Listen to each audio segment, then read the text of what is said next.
Bem-vindo a Flatland.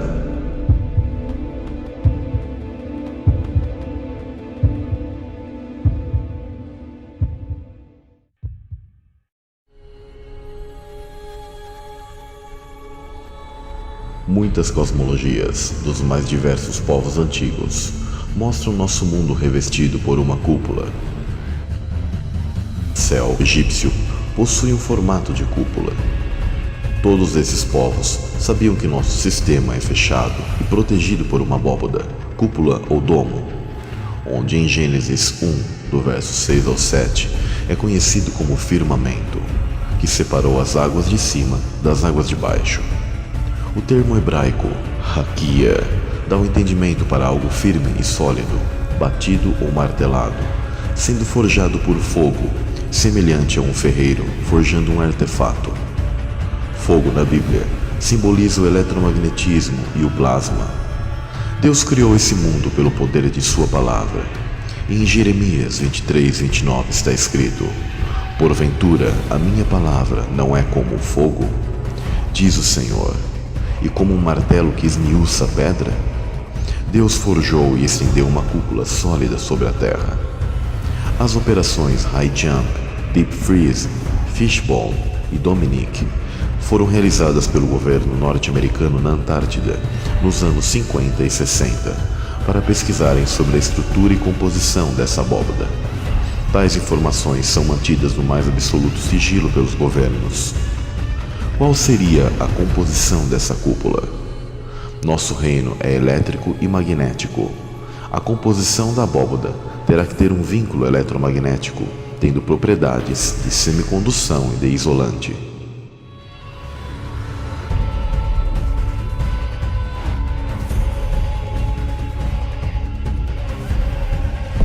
Firmamento.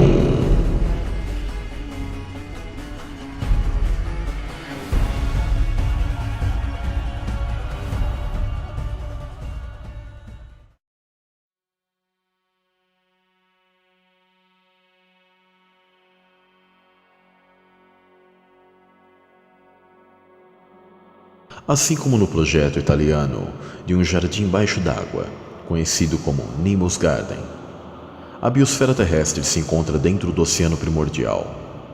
A ciência assume que os elementos mais presentes no universo são hidrogênio, hélio, oxigênio, entre outros. Sendo assim, elementos como hidrogênio e oxigênio formam a água. Eles sabem que a água é o elemento da vida em que estamos submersos, e por isso criaram a teoria da sopa da vida, em que a vida vem da água.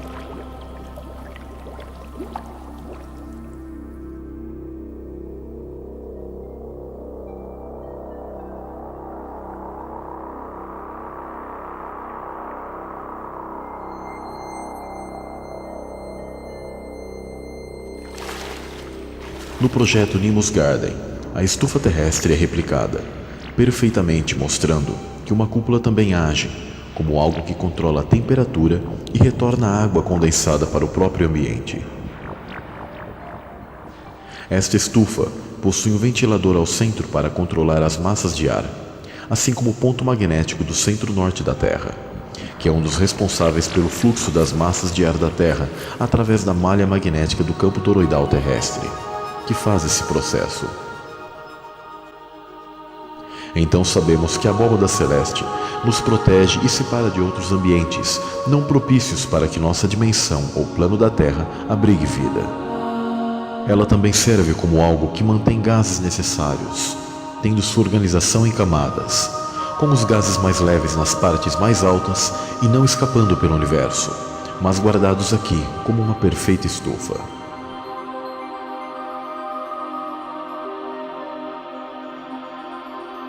That's a very important thing about condensation.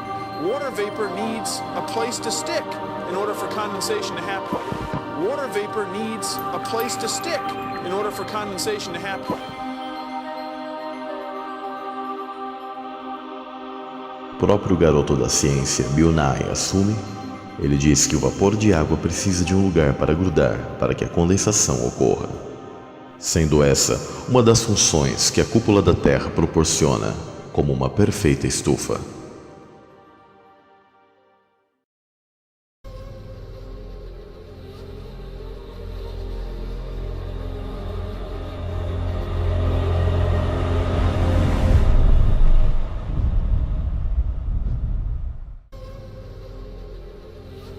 Ao voltarmos no tempo, constatamos que as antigas civilizações falaram que os deuses batalharam nos céus, onde houveram fortes raios, relâmpagos, trovões e pedras de Saraiva.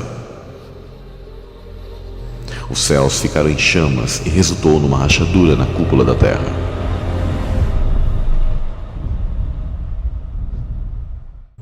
Os nórdicos falam de Thor e seu Mjolnir, que é um poderoso martelo de raios que quebrou o céu.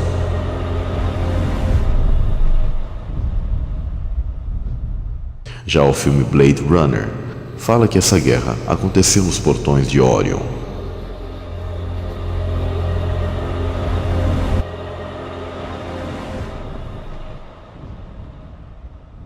Há várias batalhas mencionadas nas Escrituras. Entre elas, a principal batalha angelical mencionada na Bíblia foi na vitória de Cristo, expulsando a antiga serpente das regiões celestes.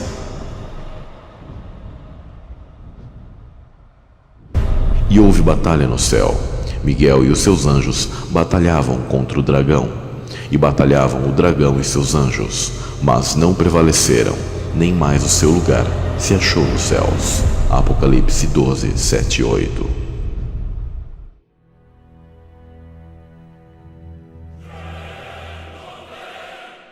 Como consequência dessa guerra entre os deuses, os antigos dizem que surgiu uma rachadura na cúpula.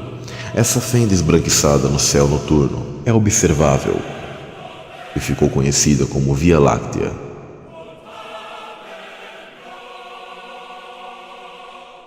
Nebulosas são manchas nessa antiga rachadura na cúpula da Terra. Mitos chamam essa região celeste de Rio das Águas Primordiais.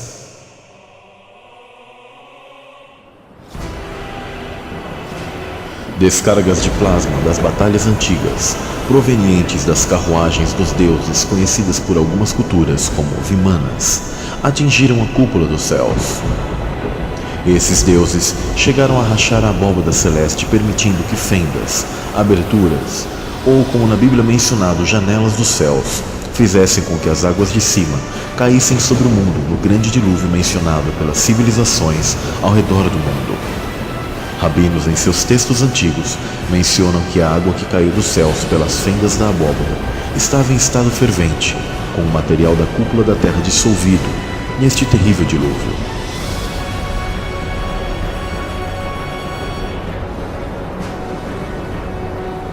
Então temos um cenário caótico de saraiva, água, fogo sendo derramados sobre a Terra e gases em imensa ionização no céu, com descargas, raios e trovões como nunca houve na história.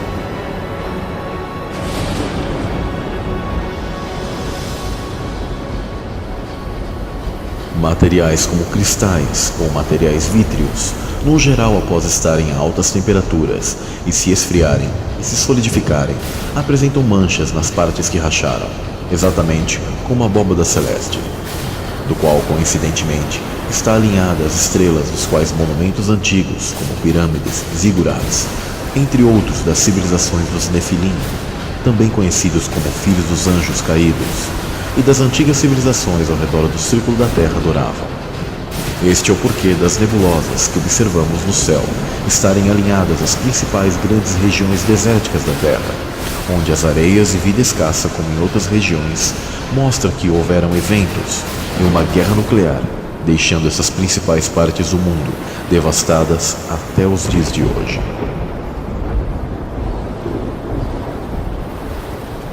A estrutura da abóbada tem seu desdobramento como contraparte inferior nas bases da Terra, e toda sua estrutura foi alterada através de fortes abalos sísmicos provocados de maneira elétrica, devido a tal proporção desta guerra nuclear celeste dentro do ambiente da Terra, neste caos chamado dilúvio.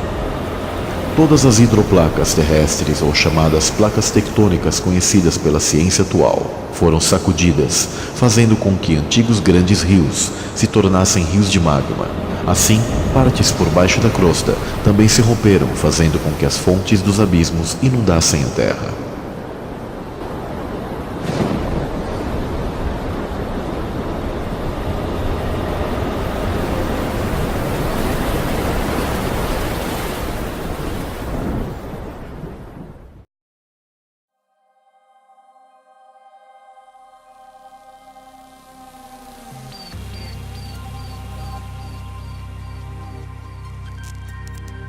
Desertos possuem vastas quantidades de areia, e a composição da areia é quase totalmente dióxido de silício. Geralmente pode ser encontrada misturada nela grandes quantidades de outros minerais, como carbonato de cálcio, vários tipos de micas, feldspatos. Há extensões enormes de areia vitrificada ou vidro no deserto do Saara, que cobrem, por exemplo, uma extensa região no Egito, e aglomerado de cristais de quartzo no Tibete. Então aqui temos fragmentos daquela cúpula, onde os egípcios chamavam de a Rocha de Deus, e eles sabiam de onde veio. Eles descreveram a cúpula sobre a terra como um deus. A principal matéria-prima do vidro é também o dióxido de silício, e esse elemento não pode conduzir eletricidade sob circunstâncias normais, porque não possui elétrons livres presentes para a condutividade. É usado como isolante dentro de circuitos integrados. No entanto, o dióxido de silício é piezoelétrico, que significa que se você exercer pressão, irá gerar um impulso elétrico, e se você aplicar um campo elétrico, ele se deformará. Esta propriedade permite que seja usado para fazer cristais ressonantes, para controlar a frequência dos relógios de quartzo, transmissores, receptores de rádio e outros dispositivos. Sendo assim, a energia elétrica da Terra pode se mover através da cúpula por meio da piezoeletricidade.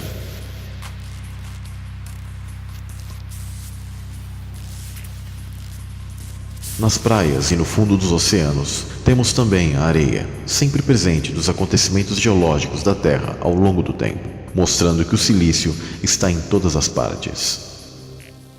O vidro desértico da Líbia é geralmente encontrado no deserto ocidental do oeste do Egito, amplamente espalhado ao longo da fronteira Líbia-Egito. Os cientistas dizem que é o maior depósito conhecido de um vidro de sílica natural da Terra, cerca de 98% de dióxido de silício. As peças transparentes a translúcidas são de cor clara ou opaca, branca ou amarela a verde, que brilham como pedras preciosas no sol brilhante do deserto. Vai desde pequenos pedaços a grandes, pesando até 16 quilos. O vidro era conhecido pelos egípcios antigos, que o usavam no escaravelho de Tutankhamon. Era usado para ferramentas como lâminas afiadas. O vidro gerou intenso interesse entre os cientistas, porque sua origem permanece um enigma. Foi produzido pelo encontro de um corpo extraterrestre com a Terra?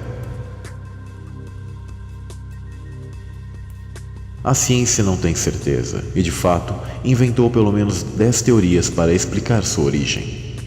Repare que os maiores desertos da Terra estão localizados no oeste dos Estados Unidos, norte do México, norte da África, Oriente Médio e Ásia Central, pois esses locais estão alinhados à constelação de Órion.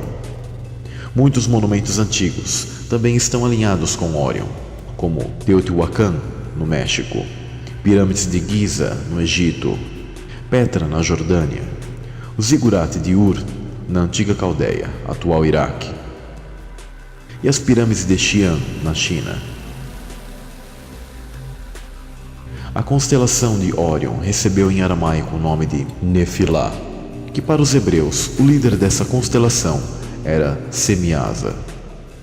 Também houve a queda dos anjos sentinelas, conforme o livro de Enoque no Monte Hermon. Eram ao todo 200 os que nos dias de Jared, haviam descido sobre o cume do Monte Hermon, Enoch 6.3. O Monte Hermon está na atual Síria em torno da latitude 33 graus norte, a mesma faixa desértica que percorre toda a Terra. Então os desertos nessa faixa central de toda a Terra são prova de uma antiga batalha que houve, principalmente na época do dilúvio, em que o céu literalmente caiu e deixou seus rastros de silício por toda a Terra, principalmente desertos. Podemos dizer que desertos são estradas de vidro da cúpula da Terra.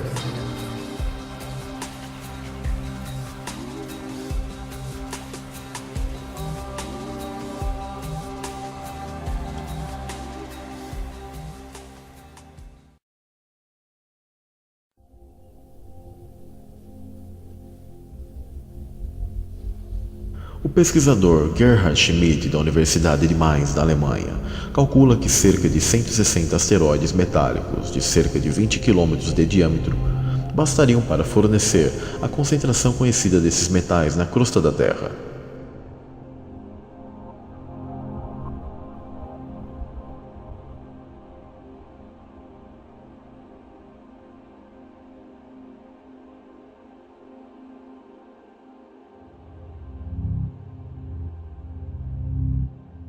Schmidt apresentou suas descobertas a respeito e disse: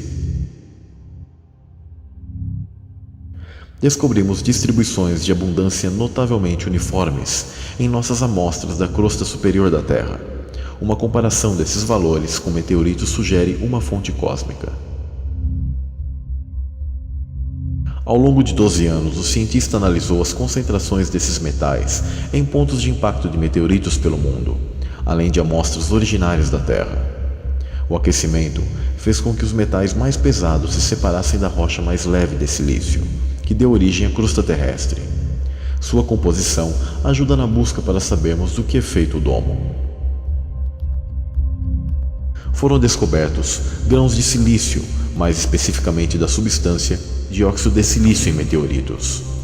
Essa descoberta é surpreendente, quando o silício não é um dos minerais que se esperava poder condensar-se nas atmosferas estelares segundo a astronomia, e até já foi apelidado jocosamente de condensado mítico, por não haver uma explicação plausível. Materiais também encontrados, como olivinas, topázios, ametistas e vidro, possuem suas matérias-primas cozidas pela eletrificação das estrelas, segundo a astronomia. Aqui, mais uma prova que o material de meteoros são pedaços da cúpula da Terra, que estão presos ao campo toroidal da Terra. A ciência chama esse campo toroidal falsamente de campo gravitacional. Descargas elétricas da bobina energética da Terra se descarregam nessa cúpula, onde saem fragmentos, formando os meteoros e meteoritos que conhecemos. Estes, por vezes, escapam desse campo toroidal e caem sobre a Terra. Esse estudo de Schmidt trouxe mais uma luz a uma dúvida que os cientistas possuem. Afinal, de onde surgiu o silício na crosta terrestre? De vulcões ou oriundo de chuva? Mais de 90% da crosta terrestre, ou seja, do chão que pisamos, é composta de minerais ricos em sílica, feldspato, quartzo, entre outros. Cientistas são unânimes em apoiar a afirmação, mas a origem desse material enriquecido em sílica ainda levanta debates. A ciência clássica não possui respostas definitivas sobre a composição da origem do silício da crosta terrestre, sendo um grande enigma para os geólogos. Assim como há muitas teorias para tentar saber de onde vem a água que temos na Terra.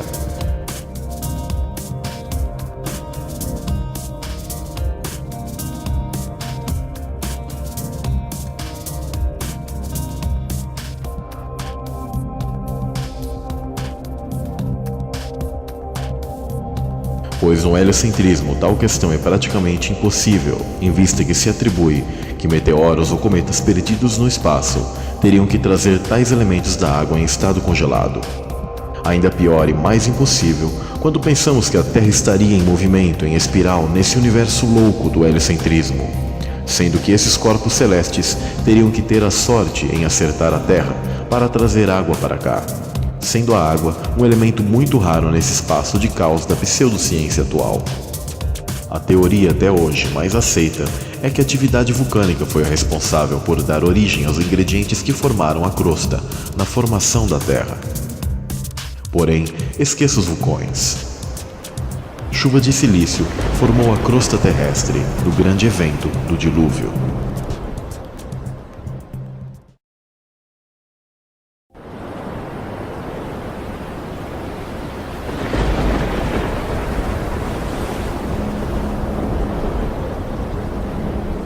Uma dupla de cientistas da Universidade McGill, no Canadá, publicaram um estudo propondo uma nova teoria, a de que a crosta terrestre seria formada por uma chuva, onde na verdade esse silício não saiu do chão, mas ele caiu do céu em forma de uma chuva apocalíptica.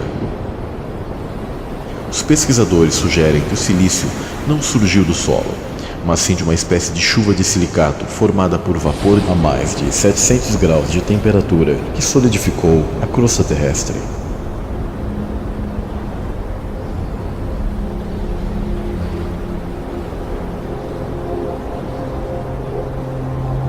Os pesquisadores afirmam que os testes que realizaram em laboratório para reproduzir as condições atmosféricas de tempos pretéritos apresentaram resultados surpreendentes ao observarem a semelhança do material de silicato dissolvido produzido pelas experiências com o encontrado na crosta terrestre.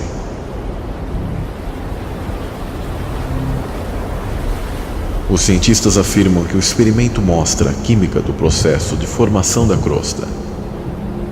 Tom Baker fez um experimento de simulação das condições primitivas da atmosfera e disse que não era nada agradável. A temperatura do ar era alta o suficiente para dissolver as rochas da superfície, mais ou menos como o açúcar se dissolve no café. É nessa ideia que ele baseia sua nova teoria da formação da superfície da Terra, publicada na Earth in Planetary Science Letters.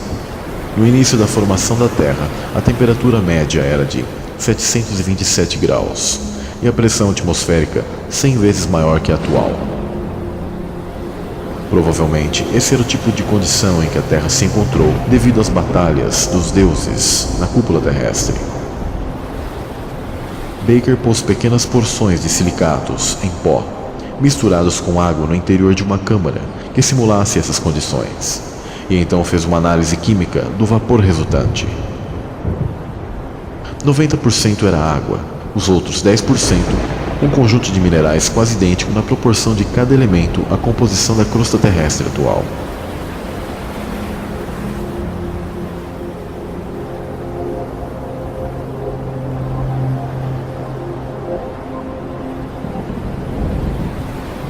Nós ficamos surpresos com a similaridade do silicato dissolvido produzido nos experimentos com o que é encontrado nas rochas da superfície da Terra, afirmou Baker. Em realidade, a água veio das águas primordiais acima do firmamento, e não como a ciência conta. No evento do dilúvio, que também afetou as bases da Terra, e se romperam as fontes dos abismos e a Terra foi inundada por água, saraiva e destroços incandescentes da cúpula.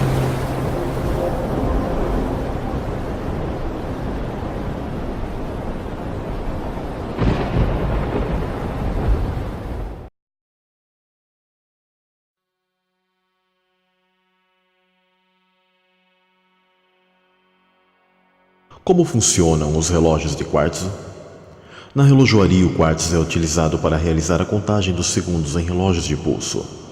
Na grande maioria dos relógios produzidos hoje, a passagem do tempo é medida pelas vibrações de um minúsculo cristal de quartzo. Esse mineral gera pulsos elétricos quando submetidos a uma pressão física e também vibra fisicamente quando atravessado por uma corrente elétrica. Essa propriedade singular, chamada de piezoelétrica, faz com que a vibração possa ser captada por eletrodos, que são condutores metálicos de eletricidade. Os relógios de quartzo popularizaram-se na década de 70 e substituíram quase completamente os mecânicos, regulados por mola e corda. Enquanto os melhores aparelhos mecânicos se desajustam em 1/10 de segundo por dia, os de quartzo não erram mais que 1/1000. O tempo é contado pela pulsação do cristal em ritmo invariável. O processador é um circuito eletrônico que recebe os pulsos emitidos pelo cristal e os divide em centésimos, segundos e minutos. Dependendo do tipo do relógio, a informação pode ser enviada para um visor de cristal líquido ou regular um motor de ponteiros. A bateria fornece energia tanto para o cristal quanto para o visor e o microchip. Quando seu relógio de pulso parava de funcionar por descarregamento da bateria, era só sacudir o relógio e o efeito piezoelétrico agia nos cristais de quartzo, recarregando a bateria e voltando a funcionar o relógio. Então temos outra informação da função da abóbada celeste, que através de pressão exercida na cúpula e com vibração é produzida eletricidade e precisão para controlar como um gigantesco relógio o tempo do qual nós estamos confinados, pois estamos dentro de uma gigante estufa perfeita para abrigar vida, e ao mesmo tempo dentro de um grande relógio natural, dos quais os principais corpos celestes que agem como ponteiros em nosso mundo são o Sol e a Lua.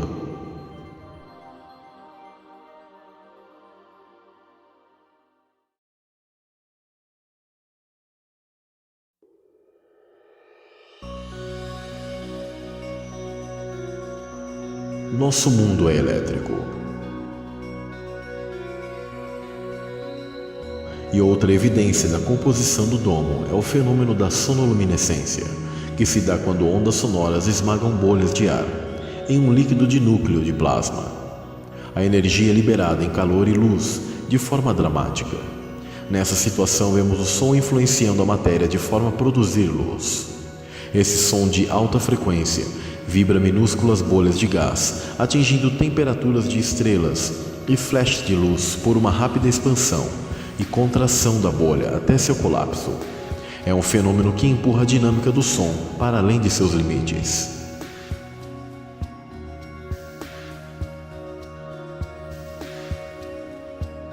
Todas as antigas religiões falam de som, geralmente envolvido na criação. A sonoluminescência é observada na natureza através do camarão mantis, que usa sua garra tão rapidamente, faz com que a água se aqueça a altíssimas temperaturas, evaporando-se ao redor, nocauteando sua presa, onde a superfície dessas bolhas queimam a 20.000 Kelvin.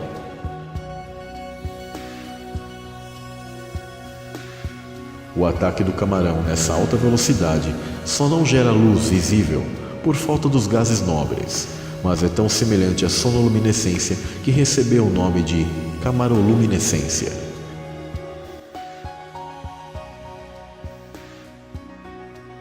Em laboratório, usa-se água desgaseificada e acrescenta-se uma mistura de gases nobres e uma fonte de som de alta frequência.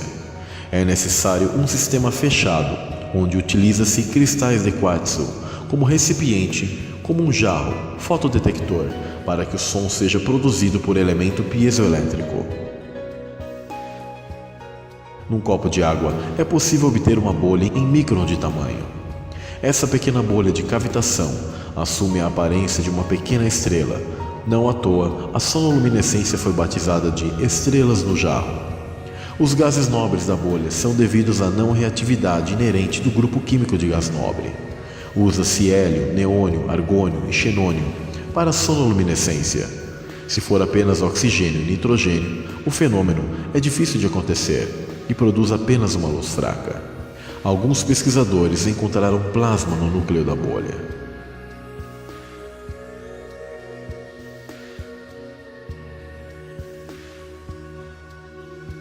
Concluímos que a sonoluminescência é um experimento em escala micro da parte do nosso cosmo, onde o quartzo está presente como invólucro, tendo a propriedade piezoelétrica transpondo essa energia elétrica e eletromagnética na cúpula para o ambiente fechado e retendo gases nobres, propiciando que haja as estrelas.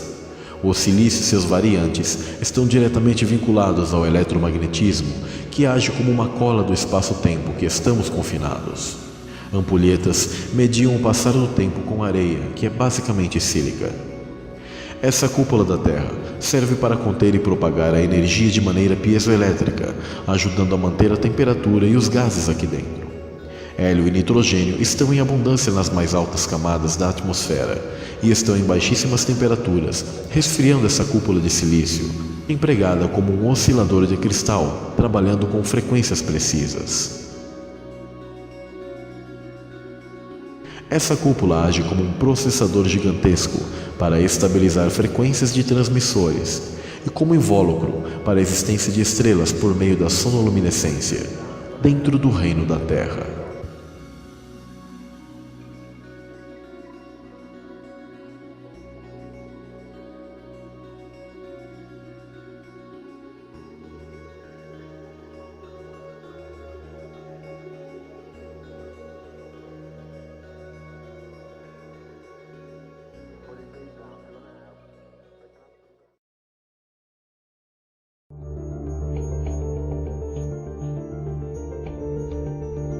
Água e sílica a mais de 2000 graus produzem elementos de silício como vidro, que foi precipitado da cúpula na região de Orion, caindo sobre a Terra. Os elementos entraram em fusão. Houve um acúmulo maior nas latitudes entre 26 e 38 graus norte, que corresponde à mesma direção da rachadura. Ali se rompeu a cúpula celeste, caindo fragmentos de silício no mundo inteiro, mas com concentração maior na faixa desértica. Essa rachadura foi devido a intensas descargas de plasma que transformou os céus na época dos povos antigos numa tela luminosa, devido à ionização dos gases pelo imenso e potente campo elétrico, onde havia uma nova configuração das estrelas errantes, que por sua vez estão conectadas aos anjos ou deuses das mitologias antigas. Esses fatos são comprovados em laboratório e com simuladores, ao qual os pesquisadores do projeto Thunderbolts buscaram respostas de como era o céu em tempos pretéritos. Os pesquisadores do Thunderbolts Project, em inúmeros locais da Terra que foram palco de diversas civilizações antigas, como nos Emirados Árabes, Guiana, regiões do Arizona, na Itália, Espanha, entre muitos outros lugares. Foi observado um padrão inegável entre todos eles, onde a arqueologia do sistema, controlada pela maçonaria, alega que não há correlação e que esses desenhos relatam o Sol e a ritos xamânicos. Esses petroglifos ficaram conhecidos como Stickman. E surpreendentemente possuem incrível semelhança com descargas de plasma em várias fases, com suas variações pelo campo magnético toroidal, formando uma haste como corpo, um formato de sino abaixo, como as pernas, e uma forma de taça acima, onde seria a cabeça, e nas laterais o campo toroidal. Houve uma fusão entre o hélio e o hidrogênio, que ainda hoje são abundantes nas altas camadas da atmosfera, que foi potencializada por descargas elétricas e pelo eletromagnetismo em toda a Terra.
Árvores foram feitas no terceiro dia, segundo as escrituras, e eram compostas por silício e muita energia fluindo por elas, no mundo anterior ao dilúvio.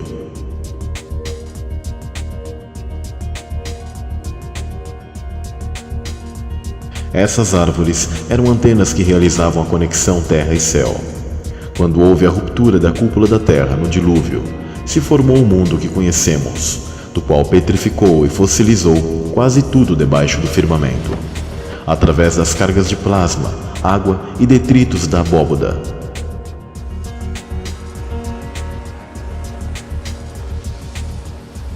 As formas hexagonais que vemos em várias partes do mundo, assim como dessa montanha chamada de Torre do Diabo em Wyoming, nos Estados Unidos, são na verdade as células vegetais de uma árvore gigante de silício, petrificada pelas descargas de plasma na Guerra do Dilúvio.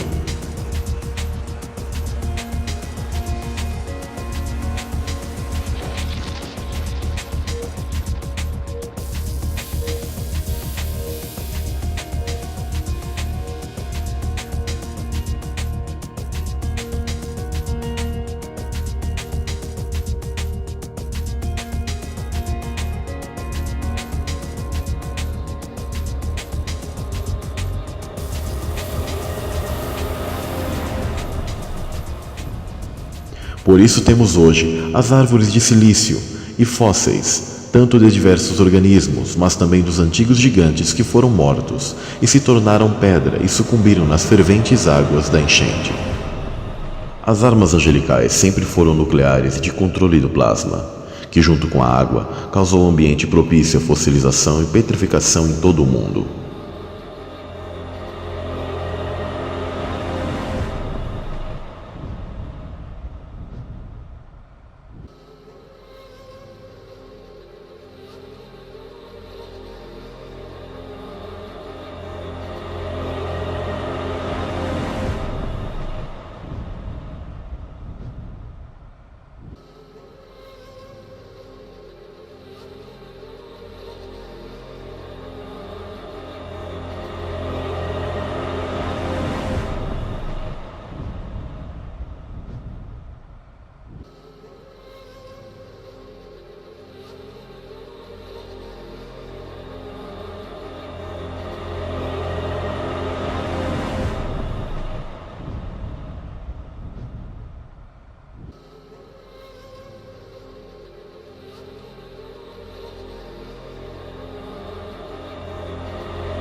Povos antigos possuem em suas narrativas as árvores centrais, ou axis mundi.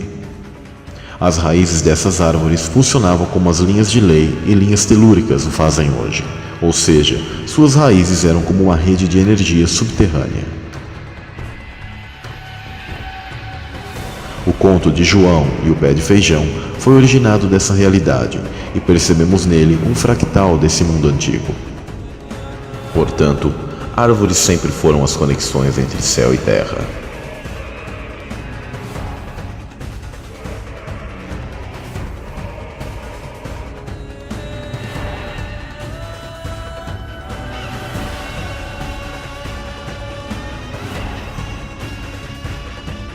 Filmes mostram fractais da realidade perdida para aplicar psicologia reversa, para que nunca saibamos a verdade e esqueçamos o nosso passado. E por causa da dissonância cognitiva, não conseguimos enxergar aquilo que está diante de nossos olhos.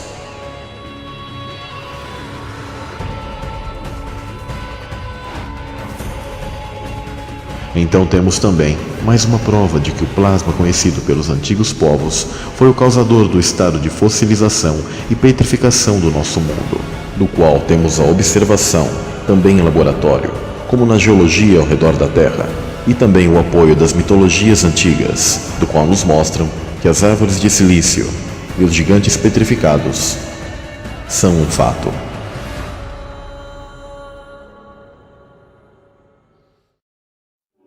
Sim, a resposta da composição do domo está no silício. A sílica quase pura é conhecida como quartzo ou simplesmente cristal. A etimologia da palavra quartzo vem do alemão, que por sua vez é proveniente do antigo eslavo twark, que significa duro. Silício, do latim silex, ou pedra dura, é o segundo elemento mais abundante na crosta terrestre, atrás somente do oxigênio Esta composição de silício permite que o domo seja proteção térmica, permitindo o processo de condensação na Terra. Oscilador de cristal natural para total precisão do espaço-tempo dentro do ambiente da Terra. Amplificador. Estabilizador de frequência. Um invólucro piezoelétrico que dá estabilidade às estrelas e permite o fenômeno da sonoluminescência através de uma frequência precisa. Temos as evidências que os povos antigos conheciam o plasma. E temos os relatos mitológicos das batalhas celestiais dos anjos, chamados deuses pelas culturas ao redor da Terra. Composição dos meteoros, do qual são frutos dessa antiga guerra que houve nos céus. Composição dos misteriosos vidros encontrados no Egito e em outras partes do mundo, dos quais a ciência comum não consegue explicar. Provas geológicas da Terra que nos mostra que o silício caiu do céu junto com água e descargas de plasma no evento inegável do dilúvio. A petrificação das árvores, animais e gigantes antediluvianos, sendo observável e sendo replicadas em laboratório. Tudo nos mostra e confirma, assim como a base das pedras da Nova Jerusalém, mencionada na Bíblia. O silício compõe a camada interna da abóbada celeste. Esta abóbada, também chamada firmamento, do qual as Escrituras declaram: os céus proclamam a glória de Deus, e o firmamento anuncia as obras das suas mãos.